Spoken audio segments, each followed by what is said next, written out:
Hey, good morning, all. Welcome to the Common Good Podcast, Political Edition Day. Rob, nice to see you. Nice to have a Tuesday up front of us. That's right. It's good to see you, Doug. Thank you. 8th of August for those that are keeping track. Minneapolis having a lovely summer day again. Just things are fine and dandy when it comes to the weather around here, which, to a Minnesotan, when you say, how are things? And you say, fine, that's pretty good. Pretty dang good. Person should be happy with fine. Politics some days feels fine. I don't know about today. How about you, Rob? How are things there? Squirreled away outside Fayetteville, Arkansas. The many days of 100 plus degree weather have finally abated slightly. We've gotten a little bit of rain over the last few days, which has been really nice. Had to get out and mow the lawn. Had to use it. It had been probably a couple of weeks since I had mowed, and it was just too hot. And then we got a little bit of rain, so of course, the grass just sprouted up. So I had to use the 7 setting on the mower. Our mower has 7 settings, 1 through 7, and gives different height. And I had to use the 7, which, I mean, just barely trimming the top off of the grass, and you step in it, and it still covers your feet and all. But had to do that because if you go any lower, it's just going to be too much grass, and every 4 steps, the mower is going to be, coughing and choking and clogging up, and so. Do you bag your yard? Do you bag the clippings? No. Yeah, it seemed like that's a decision you've made. You seem pretty well set. Well, then what do you do with it? What do you bag them? You get the bag. What do you do with it then? What do you do? You put them into the big brown bags and put them at the end of your driveway, and the refuse people pick it up when they pick up the rest of your garbage. No, we don't do that. Do you do that? Are you a bagger? I pay the neighbor boy 14 cents a minute to mow our lawn. So yeah, oftentimes we make him do it when it gets long. Yeah, because there are times where it just gets crazy. And all this grass business, honestly, that we do. I mean, I like grass in my yard as much as anybody else, but maybe more. You know what? More than both my neighbors, apparently, do I like grass, because these two on both sides of me, they don't care. Well, our dream scenario is no grass in the backyard. Yeah, rockscape. Called a condo. That's what it's called, or an apartment living. That's right. Well, every year, not every year. That's too much. Every other year, we add like a couple of feet of mulch but when I say we, I mean Vanessa, because I don't have any clue. But she kind of grows the garden a little bit bigger every couple of years. Okay. And well, I will tell you, it's not cheap to replace your grass with something else. People who've tried it, and people do it, and it can sometimes look lovely, whether it's a hardscape or a clover is a big deal. A lot of people go clover. Do you know this? They put clover in it. It's a ground cover. It's really soft, really quite lovely. I wish we had gone clover, but it's not short. You're talking years of getting to this, right? Because you got to let it sort of win out over the grass, and grass apparently wants to grow, because I have to use some death causing actions to grass on one part of our yard. Got to pull it out by hand, or I've got to spray, but not bad for the soil stuff, but can kill the grass, some natural weed protectant. And the other parts, I have to put down grass seed and cover it up with a thing to make it grow, and it barely wants to grow. It just is a real deal. It's not easy to take care of our yards. So maybe, I don't know what the answer is, but then really, what would people like us fuss about? So I don't know, politics. Yeah, check. Though I mean, we could fuss about professional football. And let me tell you, Doug, I was very excited. It was less than a week ago. It was Thursday night. My Cleveland Browns were playing in the first preseason game of the year, the Hall of Fame game. And I got to tell you, Had to tell myself it's just the Hall of Fame game. It's the first preseason game of the year. No one who's even going to make the team is going to be on the field. Like these are, it's a total nothing burger of a game. I watched every play.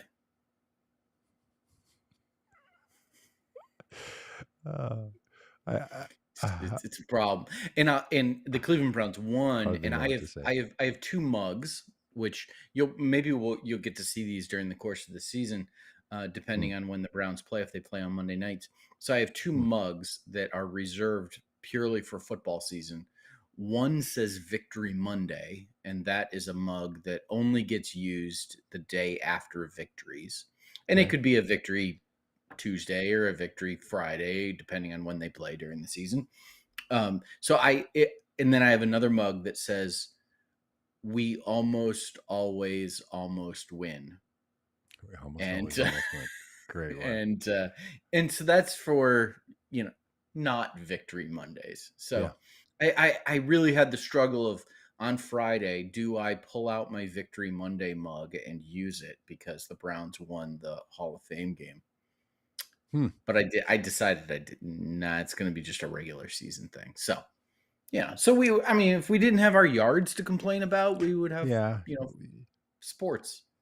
Yeah, We but could be they're like the former president of the uh, United States, I, tweeting about women's soccer. Well, speaking on truthing about women's soccer, women's and World Cup failures. Yeah. yeah, and celebrating the defeat of the United States. I saw that there was a headline about the fact that the um, what is it 40 41 45 time indicted uh, former president. Nah, How many aren't times we has up he been to indicted? How many 78? 78 Aren't we up to 78 78 times. indictments? Oh yeah, 3 45 of indictments, them 78 came in one, charges. right? Well, Okay. no, 45 was the number of pages in the indictment. Oh, that's right.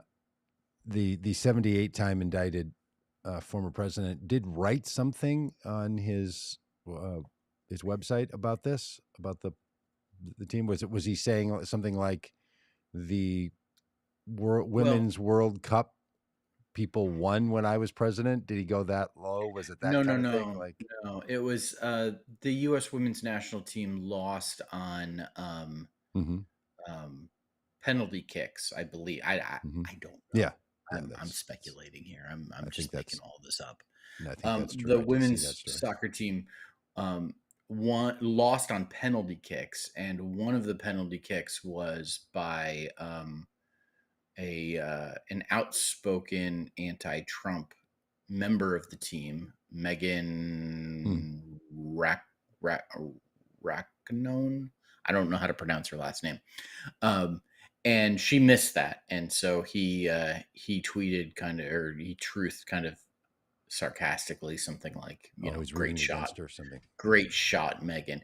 Yeah, and it was funny because this I women's see. national team in the past has knelt during the national anthem. They were criticized earlier in the World Cup for not singing along with the national anthem as it played, as Rapinoe. Thank you, Yabbits, for coming through on me for me there. The one with the green hair. Uh, and so they, conservatives, patriotic conservatives who own the flag, just heartily rooting against the U.S. women's national team. Yeah, because they just want them to lose because they're not their kind of Americans. I did see a Right. sign when I was driving to Wisconsin. It may have actually been in Wisconsin that said, uh, "Stand for the flag, kneel for the cross." It's on the side of Yeah. someone's yard. Yeah. You haven't Like, seen one of those okay. before? Oh no, I have. But just the reminder that people have these behaviors, these actions that you're supposed to take when certain symbols come to you, and if you don't, somehow that's a problem. And this just nice little combination, right? About Oh, it's a great little phrase. the cross and the flag. Hmm. How's that working out for us? By the way, tomorrow here on this very channel where you're watching this, we're going to have a wonderful conversation with a pastor from the Fort Worth area named Katie Hayes, who's been doing a bunch of really great work on the Christian nationalist movements in Texas and what can be done about that. Had a nice story about her and the work that they're doing. Mm, So we're going to be bringing back excellent. up that story And if tomorrow. if people did not listen to the new podcast that you started yesterday, Doug, um, Red Hat, Blue Hat, they really need to. Which reminds me of there's a Sandra Boynton children's book, like Red Hat, Yeah. red shirt, Yeah. blue shirt, purple Red shirt. shirt, blue Oops, shoe. Oops. Yeah. I read that. We oops. read that Yeah, too. The Wesley Puck. We love it. yeah. Oops. Yeah. No, Love that, Sandra Boynton. boy, Love that was, Sandra Boynton. huh, you have a favorite children's book author, I huh? do. Sandra Boynton is my Huh. favorite. I love it. Love her, Huh. love her, love her. Yes, one of my and I've actually used it many times as a sermon illustration. My favorite Sandra Boynton story is but not the hippopotamus. This is a story about her. This is the book she wrote. No, The story. it's a book she wrote, but not the hippopotamus. Yeah. Uh-huh. Yeah, it's a story of ever increasing circles of inclusion, and that everyone belongs. Oh, that's And adorable. as soon as you find someone who doesn't belong, uh, and they belong, then it ends with, there's a plot twist. Um, the animal pack comes scurrying back saying, "Hey, come join the lot of us." And she just doesn't know, should she stay? Should she go? But yes, the hippopotamus, but not the armadillo. And it ends with, "Oh, but the armadillo needs to be invited into the community of animals now." So, it's a Oh, wonderful story. that's a wonderful story. It is. My So daughter is big you need to get into that one for Wesley Puck. You really okay, do. I think they have it because my daughter's big into hippopotamuses. Partly because when she was first born, our friend gave us a baby It's a gift, and it was a weird thing to little. be big into. It was a okay, Mister. There's a weird thing to be into. This is a, I, if anyone Watching knows, every snap of a preseason football if game. anyone knows what are weird things to be into, I should take your advice on that. Just this morning, it's been a nice little litany of quirky, quirky, Come quirky on. things. I just quoted from memory a section of a Sandra Boynton children's Mm, book. point made. Point made. Uh, So your daughter was she into was given a hippopotamus. hippopotamus when she Mhm. little doll a puppet, Yes. which she's Yeah. then slept with for years. Now Mm. her son sleeps with the same one, and we bought a replica. I mean, this thing is Yeah. 33 It's years old, great. 33, Yes. and she's just kind of into him. She's got a little tattoo of hippopotamus. Ah, She also used to run an educational program in Africa, and when you're in Africa and you talk about hippopotami, they're like, "Oh, those things? We're terrified of them. yeah. When they come running through your town, people die. Hippos are Yes. not cute. Hippos are not No. adorable. Hippos Yes. are large, dangerous animals. So Yes. you want to include the hippo in your little community? They're going to Yeah. trample you to death." Every time I watch Naked and Afraid, and they're in Africa, and they talk Good. about the hippos, and they talk about, like, the hippos kill more people than, like, Yeah. any other land animal or something like that. Oh, Something, and there's another word, like elk or moose or something also, like, yeah. it's weird. You think, oh, the vicious animals are the lions and the tigers and the bears. Oh my. But no, it turns out it's Yeah. the hippopotami and the elk or the moose or Yeah, something. the big ones that run you over. Not to say Yeah. we shouldn't include the hippos, but just on the point you're making. Sometimes we include those. Sometimes they're a little. Yeah. Well, listen, Sometimes next time you're hanging out with Wesley Puck reading Sandra Boynton books, make sure you read But Not the Hippopotamus, and imagine it as a sermon illustration, because it's great. It's I will. great. I will do exactly that. Great. Um, but yes, okay. The podcast that we launched yesterday called Red Hat Blue Hat Talk Yes. is me in conversation with a longtime friend of mine, Casey Franklin, who I reference here a lot. There'll be Mhm. times where I'll say things like a friend of mine, or I'm in this text thing. So if we were chatting about this, and I asked him a while back, may I quote you in more detail and more specifically about this exchange we just had in text, because it was, I thought, very insightful for the way that people who hold his political position think. Faith leader, similar age to me, middle age, I don't know, early 50s, I think he might be, something like that. And Guitar player. guitar player, lives in Colorado, a lot of things in common.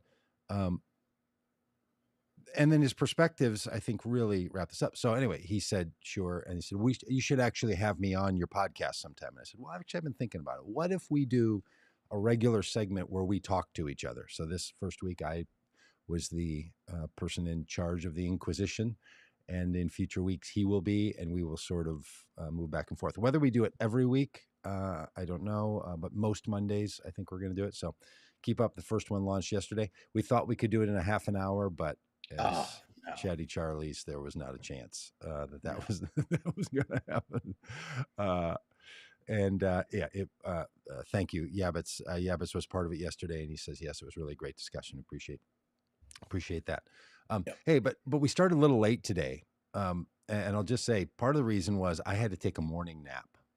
Do you ever have to take a morning nap? Well, here's why. I needed to bring my sister and her partner to the airport extremely early, so I was waiting to get them. But then had to get to bed late because last night, as we were heading to bed, my wife walks in the bedroom, and within 1 second of her being in the bedroom, there is also a bat flying in the bedroom.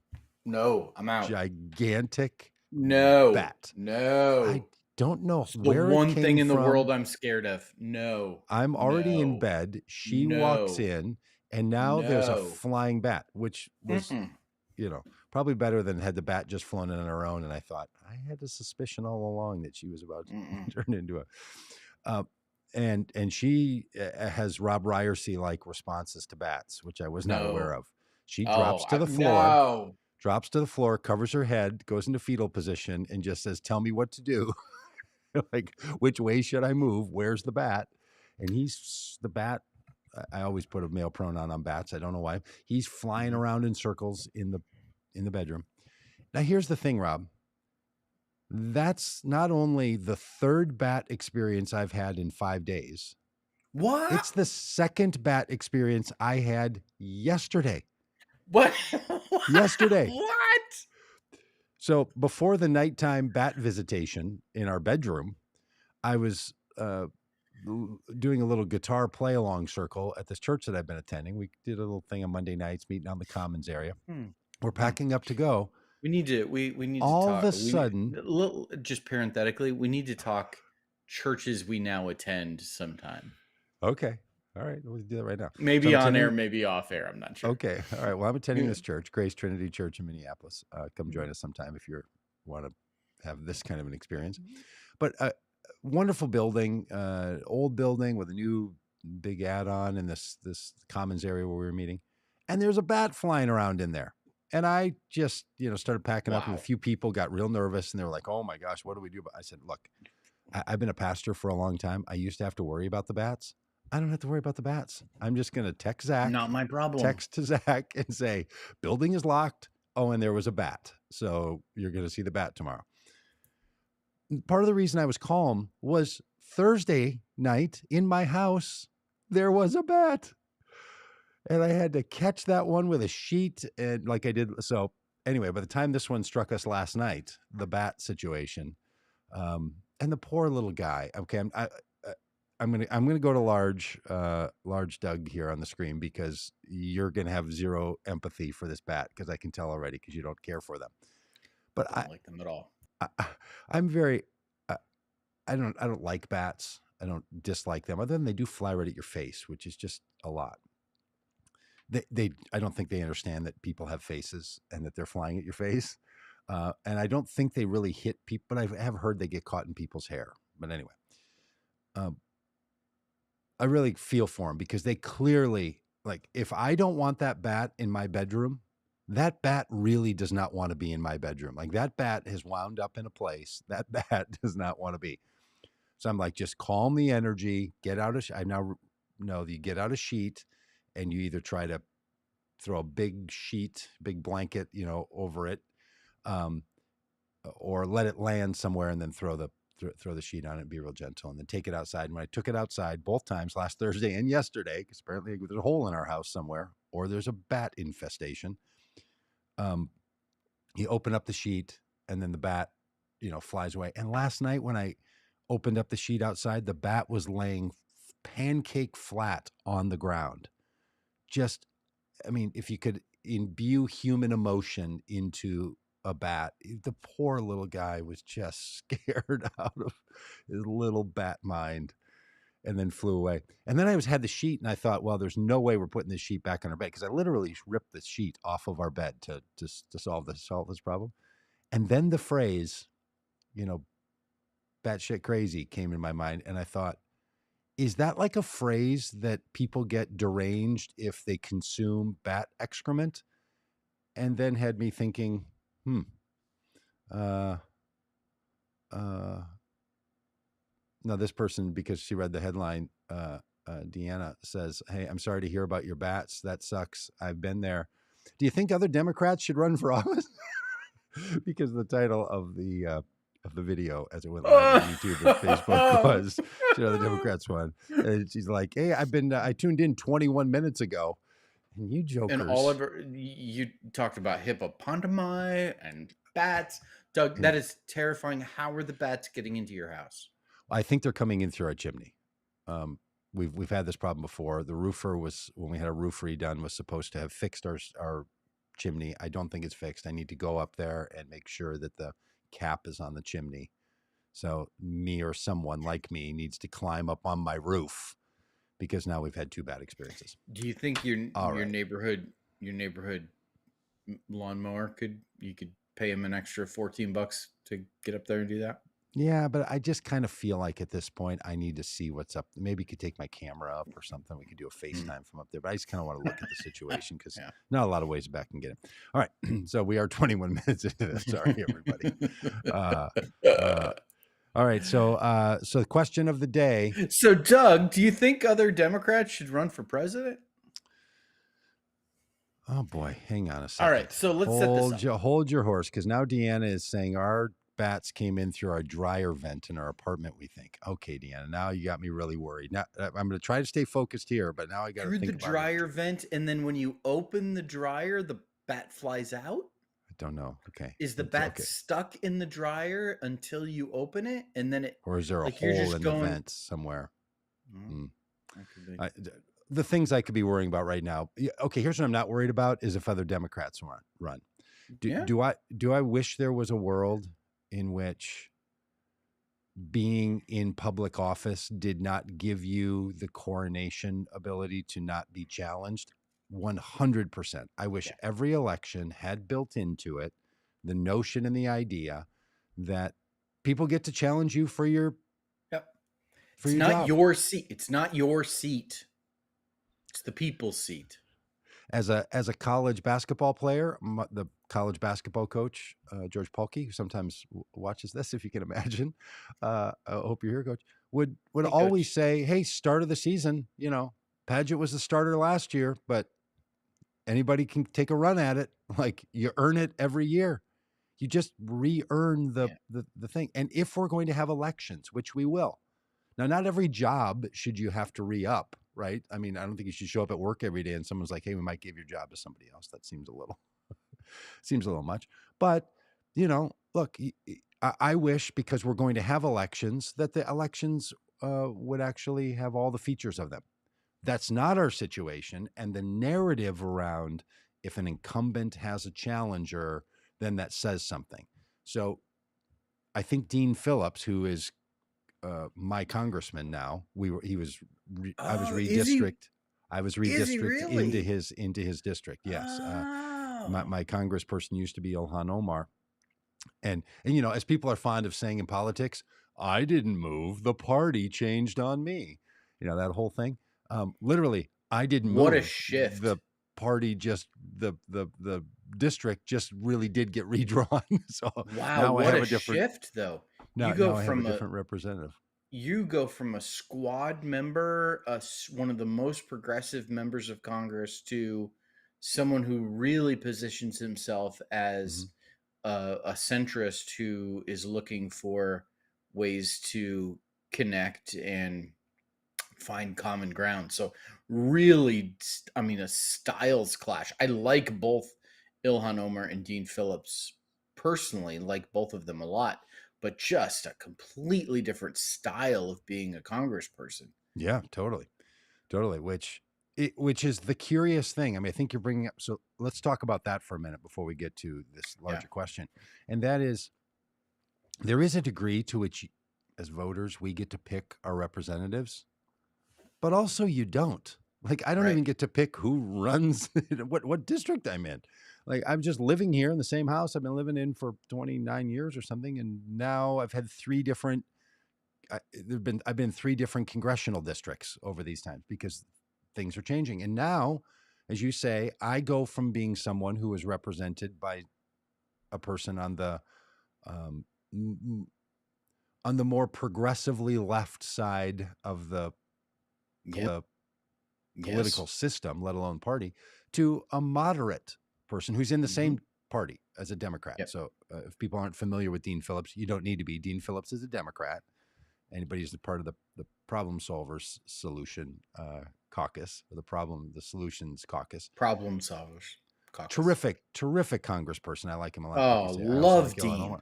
But that's Love a him. curious thing, isn't it? That we get that now all of a sudden people are like, oh, you're represented by this other person. It doesn't change anything for me, right? Like Yeah. our own views or perspectives, they don't change. So there's this strange relationship we have with our representatives, whether you vote for them or not. Hmm. That's kind of what Dean Phillips is bringing up. So Dean Phillips was on one of the Sunday shows talking about why he's considering running. I'm not going For to play the whole president. clip for you. Yeah, thank you for president. And his answer was, I thought, very intriguing and thought filled. He said, "I love Joe Biden. I think Joe Biden has done a great job. I would vote for Joe Biden, and I think we should have a process by which people get to pick who the nominee is." Right? Like competition is good. People should have choices. And they quote statistics: 55% of all Democrats think, 83% of younger Democrats think there should be choices. But I just like his attitude that there should be choices. We shouldn't make, if you're going to have a primary challenge, that the only reason you would have a primary challenge is because you despise the person who's in office, or you think they're a failure, or you think that they shouldn't be president or shouldn't be in that seat anymore. Wouldn't it be nice if we said, hey, we think there's a dozen of us or 30 of us or 100 people who could fulfill that role, and maybe it's time for a change, even though the person doing the job is doing a fine job. Maybe we should just we've only had 46 presidents of the United States. Maybe we should take that pretty seriously and make sure every time we're going to elect one, we've done the best we can to run the people we want to have running. I don't know. I don't see why that's such a problem. On the other hand, I know the story in politics, and that is, oh no, that's a real problem. That's a real problem when you do something like that. What's your hot take there, Rob? Do you think it's a really bad thing? Now, is that different than Cornel West running as a Green Party member? Is it different than RFK Jr. running as a QAnon wackadoodle member? But he's actually running for the Democratic nomination. I don't. Different than Marianne Williamson. The Marianne Williamson, yeah. Yeah. I don't know. So this is really surprising to me that Dean is even floating this. Um, I mean, I like Dean Phillips a lot. Um, I am personal. I don't line up politically with him all the time. I'm probably more. I know I'm more progressive than he is, but I like his style. I like his Mm-hmm. demeanor. I like his approach. I like him personally. Um, we've had him on the podcast here, Mm-hmm. a few years back, and he was a candidate for Common Good, and we have done events with Dean. I'm a big fan. I like the idea of Dean Phillips running for president. I really Mm-hmm. do. Um, but what Dean is suggesting is that um, that it's remarkable that a sitting congressman who has a bit of influence. Dean was involved in I think he did one of the nominations of Hakeem Phillips to be Speaker of the House during that Yeah. Mm-hmm. wonderful debacle. He's got a little bit of prominence in the House amongst Democrats for him to go on one of the Sunday shows and openly and outwardly muse about running for president, this, like, he is not, you can't dismiss Dean as a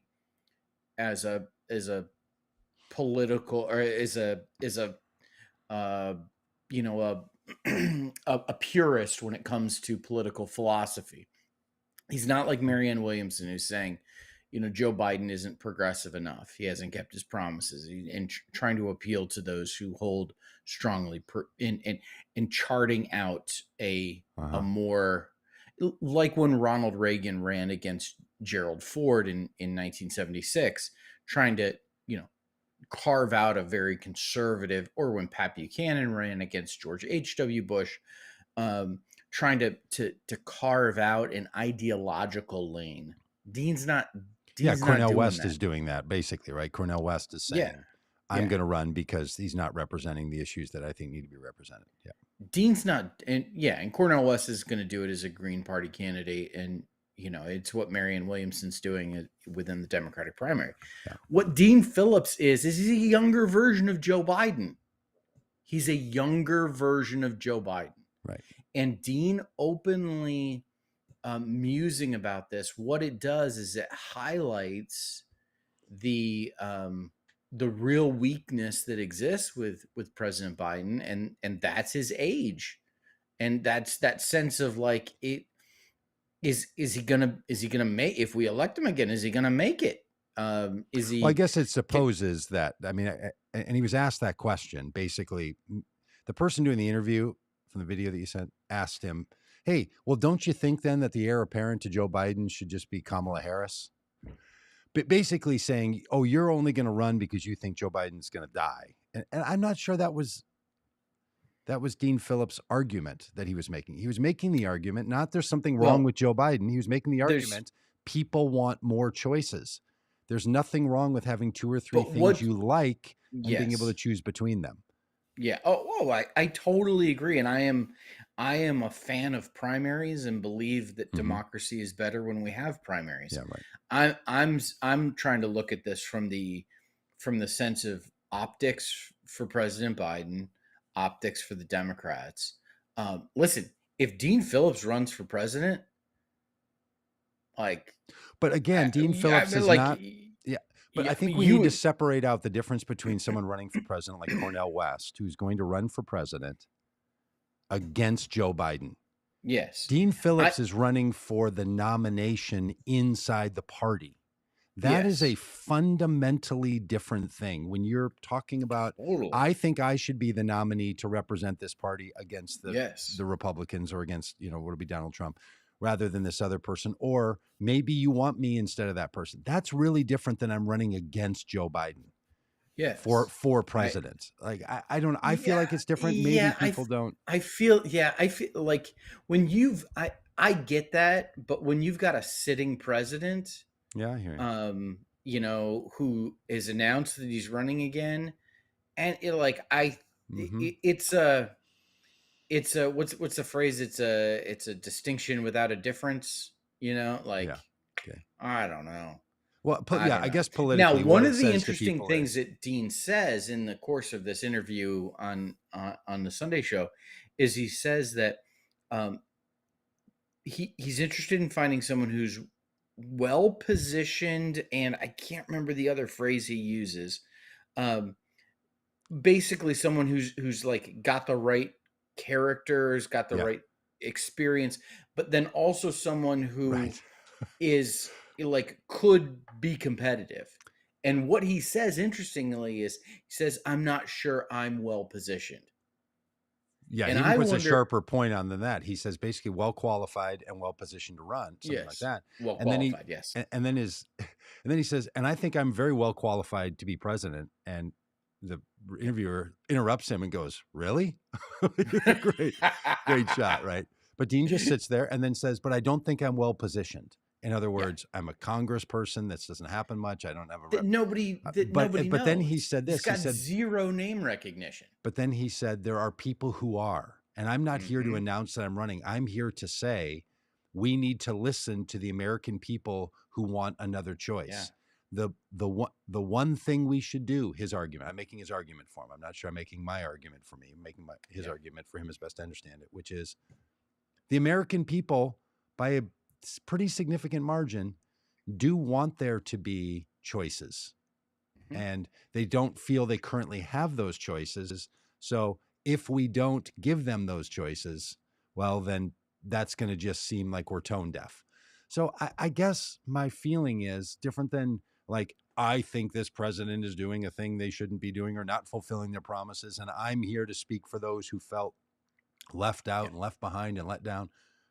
This is someone saying people are very happy with Joe Biden and want an alternative. So I think he's raising something. And look, I know you've said this a number of times. I think you're totally right on this.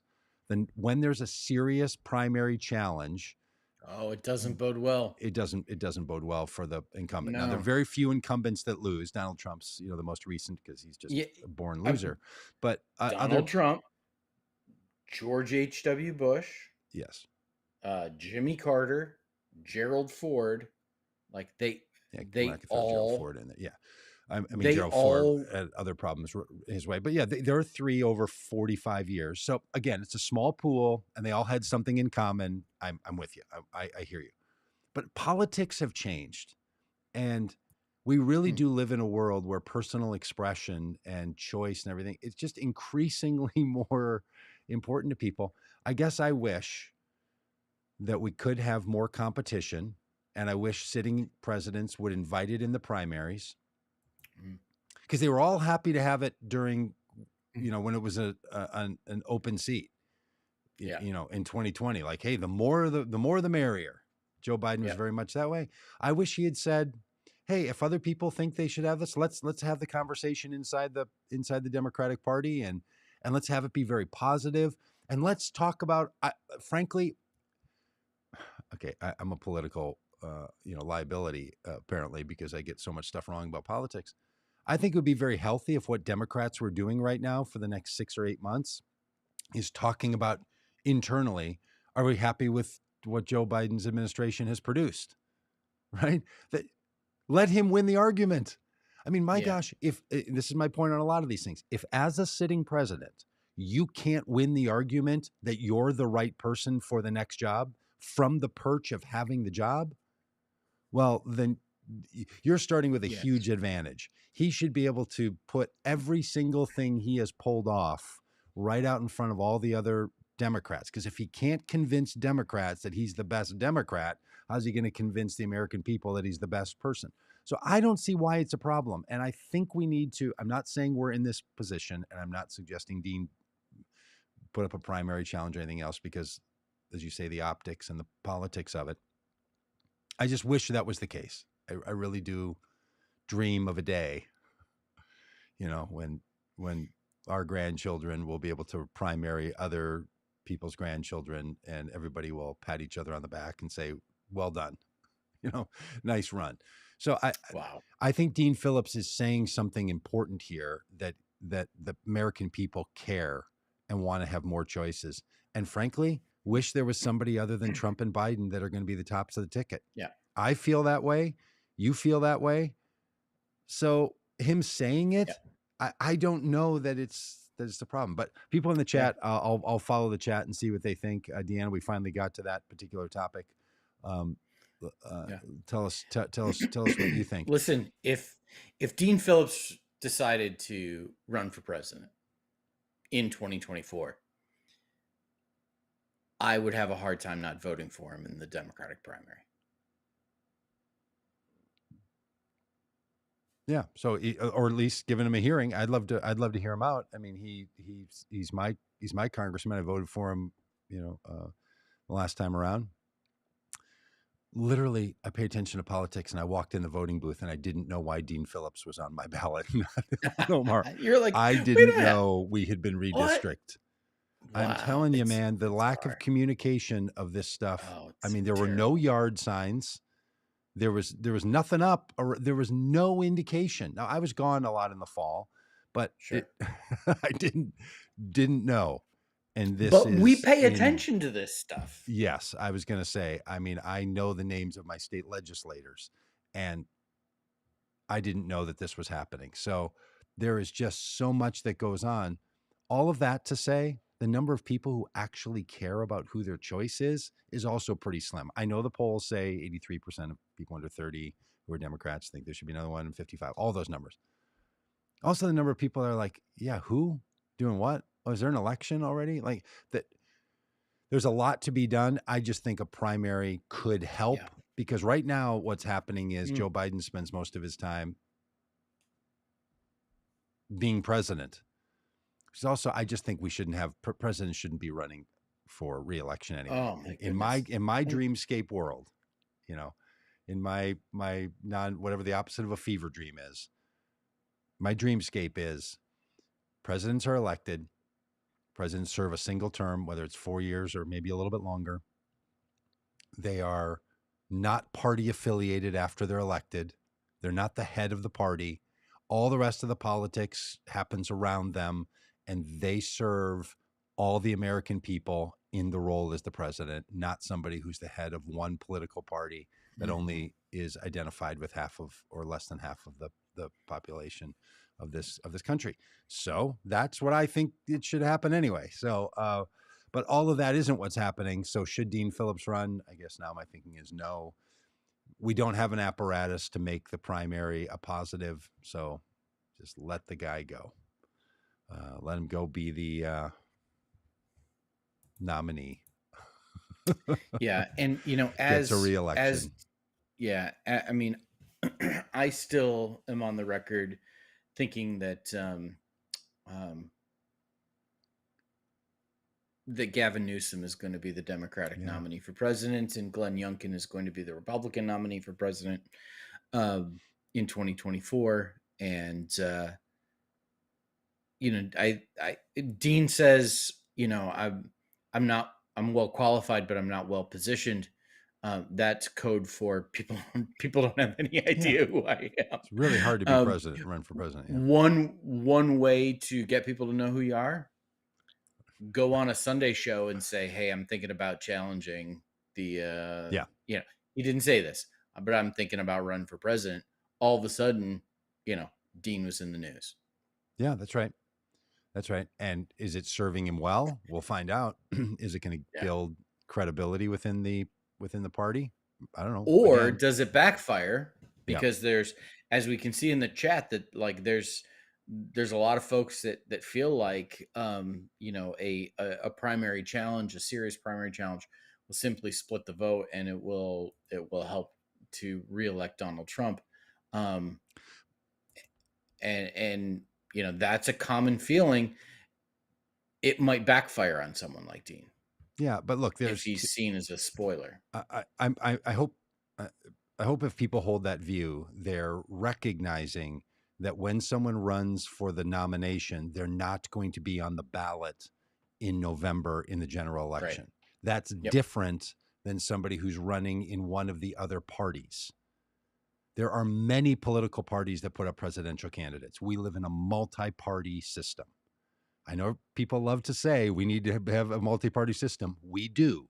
People don't want to vote for most of those people, but every once in a while, small margins, 1 or 2 or 3% in presidential elections in certain states that matter for the electoral college, split 1, 2, 3, or 4% of voters into other political parties. And some people then say if they didn't have that choice and could only vote for a Democrat or a Republican, then so and so would have been the president. And you could name over history times where slim Doesn't margins work would like would would doesn't have done work like this. that. But yeah, a lot of people who study this kind of thing are like, no, those third party voters don't tend to own. They tend to sit it out. So Yeah. now, And now, listen, if you are no, no, no, let me just rant for 1 second. If you're Hillary Clinton and you can't make the case that you're more qualified to be president than Jill Stein, that's on you. If you're Al Gore and you can't make the case that you're more qualified to be president than Ralph Nader, that's on you. This blaming voters for what they do mhm. with their God-given right of casting their ballot. No, it's on the candidate. Nothing is theirs. Like, you've got to go out and earn it. And if you don't earn the vote of people who feel like Jill Stein earned their vote or Ralph Nader earned their vote, that's on you. Hot take. Like, As people on YouTube are saying these days, you know salty why? hot take. You know why Hillary Clinton lost? Like, who's to blame for that? Hillary Clinton. You know, Al Gore lost. Well, who's to blame for that? Al Gore in the Supreme Court. But like, listen, you can't, like, John Kerry lost in Ohio. That was on John Kerry. Like, it is on you as the candidate. It is your responsibility to make the case to voters. And if you can't convince, if Joe Biden can't convince voters he's more qualified to be president than Cornel West, that's on him. Yeah, I agree. Yeah. So third parties are not. But a primary challenge is not even that. It's not a person like Jill Stein or Ralph Nader or Buchanan or Ross Perot or these other people on the ballot. It's a different thing. Now, some people will argue if you start having people not pick Joe Biden in the primary, that will demotivate them to be excited about Joe Biden, and therefore their lack of motivation will cause a lack of action, and the lack of action will cause less people to vote for him. There's an argument that could be made there, right? That you've softened up people's likability around him. Here's why I don't buy that, because when it's an open seat that's not in your party and it's a primary, people do this all the time, and then they rally around the candidate. So that argument shouldn't hold water. So I think it's totally safe to be able to have people run against any sitting politician. It shouldn't send a message that demotivates. But does it? Maybe.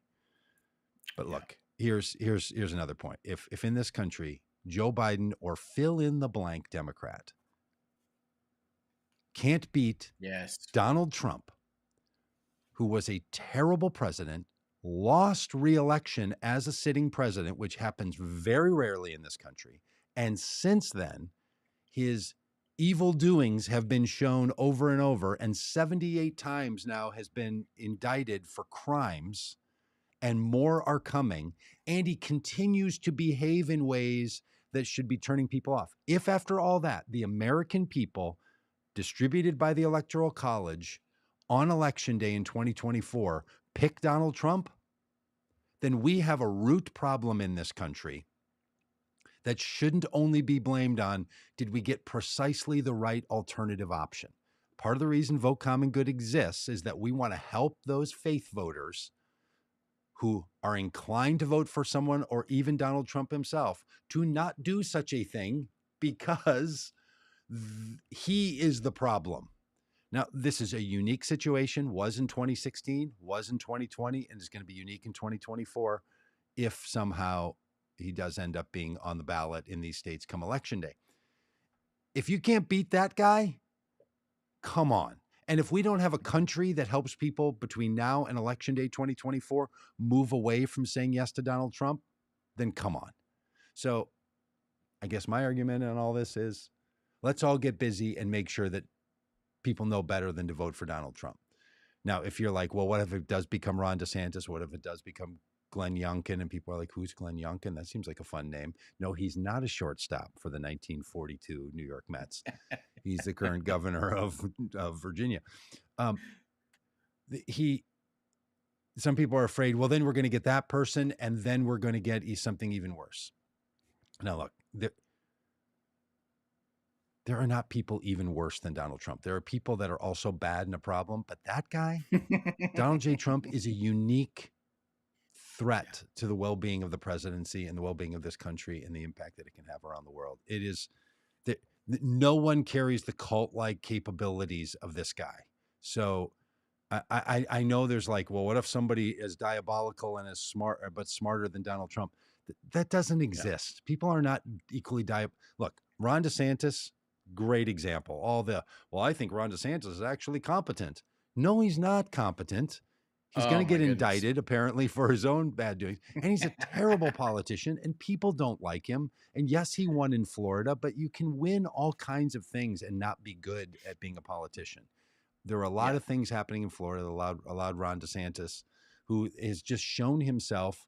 Deanna mentions that she's in Iowa and she has a chance to talk to these folks. Deanna, I don't know if you've had a chance to get over and see Ron DeSantis, but I bet you'd probably leave and think that guy, That guy's a goofball. not pleasant. Oof. um, Whew. Yeah. There's a video of him making the rounds on Twitter right now that is like he's like wipes his mouth very awkwardly and then does his weird gigantic open mouth laugh and then kind of looks at the camera and goes like stone face all in a matter of a few seconds, and really? it is just like it's like stuff out of nightmares kind of stuff. He's not good. He's not good at this. He's He's like not good. he's like a bat flying in your house. All right. Oh, So anyway, should other people run? Probably. Will they? No. Is there going to be a serious elected official running in a primary against Joe Biden? No. Dean, if you're listening, Dean, if you're watching, Go shoot do me an something email. else. You need campaign staff? Shoot me an email. Hey, hire local, Might be Dean. in. Hire local. What about the local I might economy, be. Dean? Dean, I might be in. Dean, I might be in. Holler at me. Yeah. Okay. Shelley here in the Facebook chat says something I think that's true. Democrats need to send President Joe Biden to Iowa. Yeah. Look, Yes. this is the kind of thing that you get out of having a primary is you go around and you retail politic. It's also why I think presidents shouldn't do it. We should have one-term presidents because you should have one job when you're president. You shouldn't be doing another job, which is called running for office. Come in, do the one job. It has term limits anyway. Like if you think this is such a big, shocking idea, well, we do it when the person's reelected. We're like, well, you're never running again. So now you don't have to worry about that. And every president is like, I am so much happier now doing this job and not having to let's just make our presidencies 5 years long or whatever. And it can take a real act to change the Constitution to do that. So that's not happening, but wouldn't it be nice to, can't a guy dream? And just to keep in mind that South Carolina will be the first Democratic primary. They have decided to do that to give better representation because Iowa and New Hampshire, not terribly diverse states. Yeah, right. But this second business we can talk about as we get closer. Shelley says we only have GOP Republican candidates here in Iowa because of the situation. They have an open primary. It was different 2 years or 4 years ago. Well, Vote Common Good's going to be in Iowa as soon as we can figure it out because we agree with you, Shelley. We think there's a lot of work that coming, Shelley. In Iowa. We'll be there and get some Democrats all riled up like it's an old presidential campaign thing happening. So, and yes, she says that because of state laws in Iowa, they don't get to hang around with the GOP because they make people make party affiliations and stuff. No, I think he can change those. But anyway, weirdo stuff about our local politics everywhere. Hey, a couple other things that are happening. You might hear people on the QAnon side that say that Democrats are running a child exploitation rings all over the world, the global ones. They're not. But apparently these rings do exist, and more than 100 people have been arrested in multiple countries, including Australia and the United States. And I read this article in Apple News. Unbelievable, Rob, what's happening. Both moving, material. This is sexual exploitation that's going on. Moving material around, producing material, harming children in the production. It's just unbelievable what's out there. And so all that kind of QAnon, accusing Democrats of running this stuff is terrible, and they should stop doing it. It's not true, like most everything in the QAnon categories. But there are kids actually being harmed and hurt, and there is a big international affair because a person in Sunrise, Florida, was being interviewed by the FBI, and he shot and killed 2 FBI agents in 2021. A couple of years ago. And that has then led to the FBI taking this much more seriously internationally And this big article is now out about this. So I just think that's worth kind of bringing up, right? So when you hear the QAnoners or the Trumpers or the MAGA people bring up all this, you Democrats are, doing this kind of nonsense, you can say, look, that's a real serious problem and people are on it, and you accusing the president or the former presidential candidates or secretary of state of being the head of it is irresponsible, and it doesn't protect the children who need to be protected, rather than Yeah. simply saying, okay, you're just being a little out of out of your mind here. Yep. Because when they accuse Democrats of doing it, it's also easy just to say to yourself, it didn't exist. And it clearly does. But it's hard to bring it Yeah. up because, then as Shelley brings up here, then you get Epstein that just comes up in the conversation. And yeah, that has to be Yep. brought up too. These are people, there are people doing this kind of stuff Yeah. And all over. listen, there's lots of talk about releasing the list of people who have flown on Epstein's plane and all of that. Yeah. Listen, that list gets released. None of us are going to be happy about the names that are on it. Well, then You know, release that list. it's not going to be a Republican victory. It's not going to be a Democratic victory. It's going to be a defeat for like Well, it should be a decency good victory. Let's decent well, no, I think it will be a sobering reminder that like, oh shoot, we're far from any kind of, ideal situation in terms of our leadership and our yeah. and the influential people in our country. Well, Yeah. may the truth set us free. Release the Amen. Kraken, in my view. All right. So let's spend a little time on the on the failed steak salesman. Yeah. He's in trouble again because Yep. after being Yep. federally indicted for trying to overthrow elections and trying to interfere with official proceedings and defrauding the United States of America and constitutionally denying people their rights or denying people their constitutional rights, that guy kept Yep. blabbering about it. And Yep. a former federal judge on a news program referred to him as a chatty Charlie and said, this judge is going to, she said, as a judge, I know what this judge is wanting to do. And that is to send chatty Charlie a real message that he doesn't get to keep talking like this. What Yeah. he's saying, how he's doing it, the threats that he's putting out and all the rest of it. And he's going to continue to get himself in trouble. Yep. I have a theory here, Rob. And the theory is he wants that. Yeah. He wants a judge to have to put a gag order on him so he can say, see, they're taking away my rights to Yep. speak. Yep. This is So, I think that's what's going on here. I don't think he's accidentally doing it or can't help himself.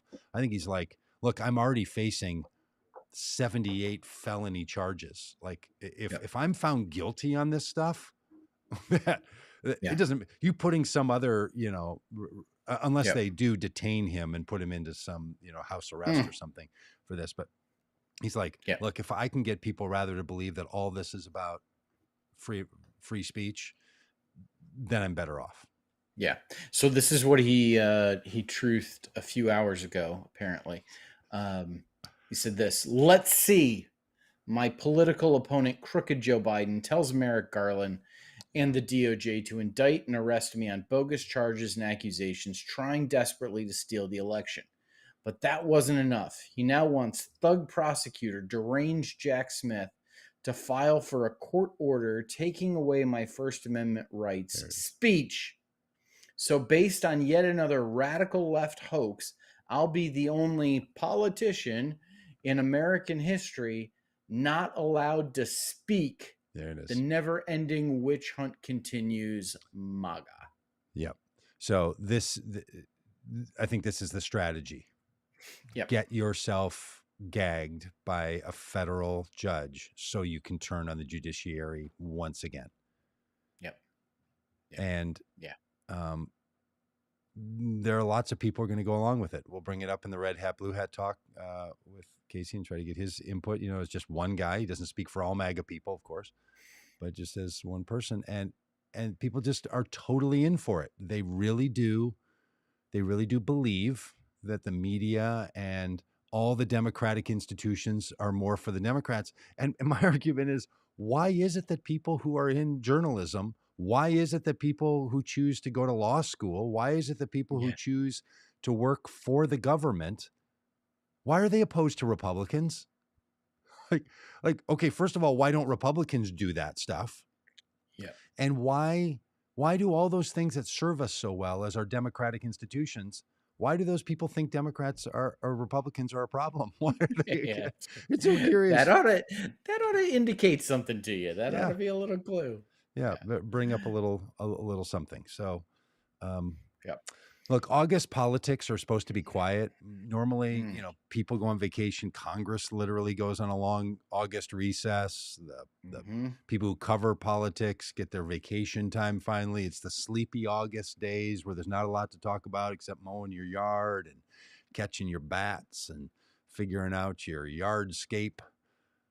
But no, not now. Donald Trump indicted. I'm sure not sure within the likelihood. I'm unwilling to bet even just reputation on this. The likelihood that before we speak again on this podcast format on Tuesdays, Yes. we'll be talking about Georgia indictments. Yeah. Absolutely. Yeah, I think Could be by the end of the day today. Could be tomorrow, or could be Thursday. It's is just it a Tuesday, Thursday thing? Is it like the grand jury in? I don't know. I'm not sure. Okay, you're just saying I it's imminent.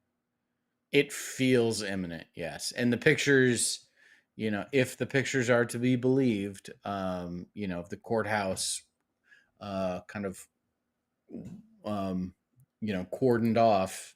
Yeah, but wasn't that like a month ago that they did this? No. Didn't they start cordoning off weeks ago? No. Oh, just days ago. It was last week. Okay. Well, Yabbits, who lives there in Georgia, he says we're ready. We're ready for this. At this point, I don't know that the American population is going to be, oh, now Georgia has brought one. Well, I got Georgia on my mind. Now I'm really worried. It it seems like the two big ones from the federal level and the election interference and defrauding the United States government and trying to take people's constitutional rights from them. Those are the big ones of the big ones. Like the documents cases are serious, and he's definitely going to be convicted on those. No. I changed that. He is not going to be convicted on those. He's going to plead guilty on those, as he's going to plead guilty to some assortment of the ones around January 6th. His lawyers, in my view, as someone who believes this is what's going to happen, and the way you get to the Robb Ryerse dreamscape of Youngkin as we need somebody fast to fill in the slot to be the nominee is that somewhere in the spring, after primaries and caucuses have started taking place and after people have started picking their primary choice, in that window before August next year, Donald Trump will plead guilty to such a degree that will cause him to not run for office. That's what I think is going to happen. It's how it's going to go, because this guy is not going to go to jail. He is terrified of it. And when he realizes that he's softened up the people enough and he's not going to win this case, he's going to take a deal. Because any reasonable person, and yes, he is who he is, but he's also reasonable enough to not want to have a federal address. There's a certain amount of self-protection that plays into that. Yeah. I mean, the self-protectionist argument. Well, Peggy says that, Rob, you may be right by her comment that it could be just today or tomorrow with Georgia, because the courthouse is like a fortress now. They're telling people to stay away. But why? I mean, they're not bringing Donald Trump in today, and we've brought Donald Trump into 3 other courthauses. Like, we can figure that out. You don't have to make a fortress out of the thing. Maybe they feel like, maybe they have information that in Georgia it's different. Maybe they think that the indictments are going to land a little different. Yeah. I don't know. Okay, friends. Well, thanks for sticking with us. Thanks for being a part of all this, and tell your friends and family, that you love them. And after that, say, hey, there's a podcast you should listen to. All right.